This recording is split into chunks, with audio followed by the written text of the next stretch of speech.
મારી ઉપર શું લેવા ગુસ્સો આવે? તે કીધું તું કે રવિવારે લગન છે તો હું તને લઈને ગયો. અરે મેં કંકોત્રીમાં જોયું ને તો મેં રવિવાર જોયું, અને તમે કંકોત્રી વાંચી તો શું જોયું તું?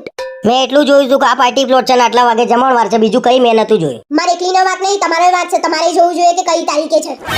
ભાઈ દરેક માણસના ઘેર કંકોત્રી આવે ને એટલે એ લોકો ખાલી એટલું જ જોવે કે જમણવાર ક્યારે છે, કેટલા વાગે છે, કઈ જગ્યાએ છે, બીજું કઈ ના જોવે કોઈ.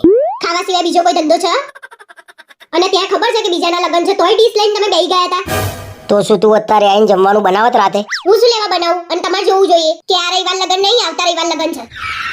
ભાઈ મેં ડીશ લીધી ને તો જોડે તે ડીશ લઈ લીધી હતી, અને મને ખબર હતી કે ઘરે આવીને કોઈ રાંધવાનું નહીં, મારા બહારથી જ લાવવું પડત. અને ખોટો ખર્ચો કરું એના કરતા ત્યાં મફતમાં ના ખાઈ લઉં. મફતનું ખાવાની તો તમને બહુ મજા આવી હશે નહીં? શરમ ના આવી? એમાં શેની શરમ ભાઈ? બની ઠંડીને તૈયાર થઈને ગયા હતા ગમે તેનું લગન હોય જમી લઈએ. હા, તમારે તો નાનપણની ટેવ છે નહીં, ગમે તેના લગનમાં ઘૂસીને જમી લેવાનું. તમારે તો જૂની યાદો તાજી થઈ ગઈ હશે નહીં? આવું બોલી એનું દુઃખ નહીં, પણ આને કઈ કોને દીધું ને મને એ નહીં ખબર પડતી, પણ જમવાની મજા આવી ગઈ હો.